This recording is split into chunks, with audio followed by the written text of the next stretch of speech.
Yes, after coming off a tough setback to a great Florida team on Saturday, look forward to two great challenges this week. One at Vandy on Thursday, a team that's playing extremely well. Done a tremendous job on the road and at home, and even games when they've had setbacks, they've been extremely close. Unfortunately, obviously the Tennessee game's a little bit different for them, but they've certainly always bounced back from games like that. And then have an opportunity to host Georgia here on Saturday, a team that we had a setback with earlier this year, and they're a very talented basketball team as well.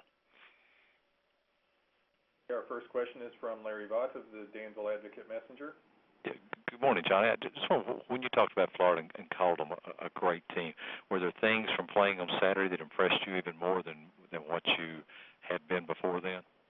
Well, I'll tell you, Billy's just done a tremendous job, and it's so difficult. You find a team that has already clinched a conference championship. You can catch them sometime with their guards down, but these guys are continuing to play well, and they're motivated by things that are bigger and better. Well, maybe going undefeated in conference play and put themselves in position to be a number one seed that's out there, and being able to play that way at home. But they shot the ball well, better than they had recently. I think they had a season high 13 threes against us, and at the same time did an excellent job of finishing at the rim, and they are one of the better defensive teams that I've seen this year. And you have to certainly credit those guys with the buy-in that they have, senior leadership that they have out there on the floor, and the job that Billy's done with them. Is there anything in particular, they do on defense that separates them from other teams? Yes, just their trust in each other and where they are. They rotate well. Their point on the ball. They help defenses incredible. They're big enough and they're physical enough to handle things inside, and they can trap down and be very aggressive with it. They rotate. They're strong. They're quick. They can get in gaps on the swings, but you just be impressed just the way that they rotate. When you see that ball move, they're moving. Their feet are moving, and any time that ball moves, they position themselves in the right spots that they just don't allow you any gaps, and they put pressure on where the pressure need to be administered. Thank you. Yes, sir. Next up is Tom Murphy of the Arkansas Democrat-Gazette.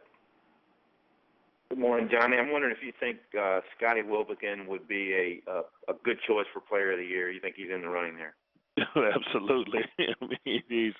He's a tremendous, what I like to call those guys like that, a quarterback. And he can administer and get that ball to wherever it needs to be out there on the floor. He create opportunities for other people on the floor. He wants the ball in his hand late in games. He's a tough, tenacious defender, and he's just relentless. And I just think he's a great leader. So when you look at their record, what they've done and what he's been able to do in games, I think he would be a tremendous person and very deserving of an honor like that. You guys have been right there on and off the projected bubble for much of the season. How big are these last two games for you guys in terms of, kind of finishing strong and having something nice on your resume at the end? Well, it's huge. You always want to be playing well, and, before you need to be playing well at the right time, and it's late in the season, and we're still a firm believer of that. We need to really finish strong these last two games going into conference play, and we know so well that when you get into the conference tournament, anything can happen.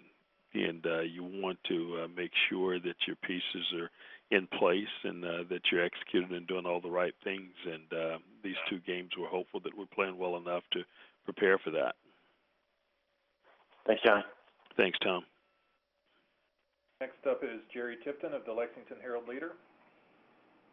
Johnny, I think you've already touched on this, but I was thinking about Florida's defense and how they trap down on the post somebody like Johnny O'Brien, and yet nobody seems to exploit that very well. Why is that? Well, I think because of the size and strength of the guys that they have. When you've got Young and you get those type guys that can come down on you pretty hard, high hands and very aggressive chest, and they're strong. And Johnny O'Brien's strong and very physical. Probably we could have possibly helped him in terms of maybe giving him a couple of other things that we possibly need to do out of it. But at the same time, Florida does an excellent job in terms of their scout and if you're not patient enough in there, they can create some problems for you, and that's very difficult. But not only when those guys trap down, those other guys on the backside, those other three guys rotate to the right spots and not allowing passes to come out in certain areas. And then that wild card guy is able to shoot the gap and make plays back there. So you have to be very cautious of your passes out of there.